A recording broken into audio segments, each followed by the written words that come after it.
Hello everybody, I'm Cosmo Dad. Welcome back. Today we're going to talk about razors.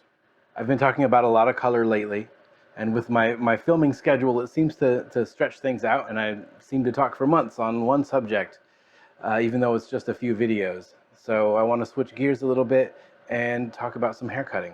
And the first thing I want to do is talk about razors, different types of razors, and why a razor cut. I'm going to show you a picture of part of my razor collection. These are some of my razors that I've collected over the years, and I just want to share them with you. So I use these razors for shaving, for cutting hair, and each one kind of has its own purpose. Sometimes that purpose is just looking cool. Sometimes it has an actual purpose.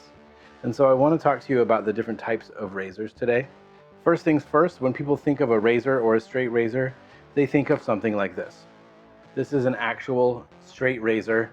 It's a non-replaceable blade that you have to sharpen, and in this case, you keep them oiled so they don't rust. You sharpen them on a strop. That is leather strap, often canvas strap as well for prepping the blade. This is some rouge, which is like an abrasive. Sharpen this before each use, sometimes during the use. Honestly, not super practical for cutting hair or even shaving, but I like the aesthetic, and often I just keep one around as a box cutter. This is a type of razor that's becoming more popular. Razor blade sits inside, and this is specifically for shaving skin. The actual name of this is a safety razor, although there's a legal term safety razor and the actual safety razor, and those are two different terms, and we'll get into that in just a minute. But these are super effective and can even be used on more sensitive skin types with the proper technique to help prevent irritation and some razor bumps. If I'm still interested in shaving some skin, but I don't want to use a safety razor, then we have what often people will refer to as a straight razor. It is also called a shavette, but there's some sort of mechanism to open it up and take out the blade and switch it out for each guest. What you're really meant to do is just take a single edge razor blade like this. You can literally snap it in half when you bend it. That's a satisfying sound. Snap it in half, and then whatever mechanism your razor has, you insert the blade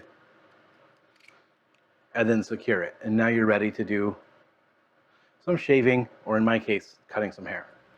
Now, in some states like Florida, for example, as a cosmetologist, I am licensed to shave someone's eyebrows, their entire head, and even the nape of their neck with an unguarded razor. But in other states, like in Texas, we're not allowed to make skin contact legally as a cosmetologist. That's reserved for barbers. So that means if I want to shave someone's beard or shave any part of their head in Texas as a licensed cosmetologist, I have to use what's legally defined as a safety razor. That doesn't necessarily mean this. It could also mean a cartridge razor, like the popular cartridge razors that might fit on these handles. But it could also mean something with a guard on it. For instance, Feather makes something called the Nape razor. And if I zoom in, you can see the teeny tiny guards, the teeny tiny guard covering this. As opposed to a cosmetology razor, let me put them next to each other. You can see the difference in the size of the blade and the size of the guard. This blade really is intended to cut skin close, but is legally defined as a safety razor. So this is something that cosmetologists can not only shave a neckline, but even a face with. There are other brands and models. Paul Mitchell makes one under their Donald Scott brand. It uses the exact same blades, only it's a straight handle rather than a folding handle. And many people say, oh, that's like the eyebrow razors, which actually are a bit smaller even than the Nape razor. But this too is legally a safety razor. So as a cosmetologist, we're often told that this is the only type of razor, the Feather razor with the guard, that you're allowed to use. And I've even seen cosmetologists attempt to shave some skin close with this type of razor, and it doesn't get that close. The guard prevents it from doing that. But with the Nape razors, they get really close. Pretty much as close as shaving with a straight razor, with the exception of maybe like an hour worth of growth. So if you were to shave skin with a straight razor with an unguarded blade, in about an hour that hair will have grown about enough to equivalent how close you can shave with a Nape razor. And you'll notice it's actually the exact same blade length. However, you still have to use proper shaving technique. Because it's so sharp and you're cutting so close, you can really mess somebody up if you're not properly trained. This is an interesting razor that I found at a yard sale, believe it or not. This was actually the first model of safety razor that was patented. I bought it for like 50 cents. I think it might be worth more than that.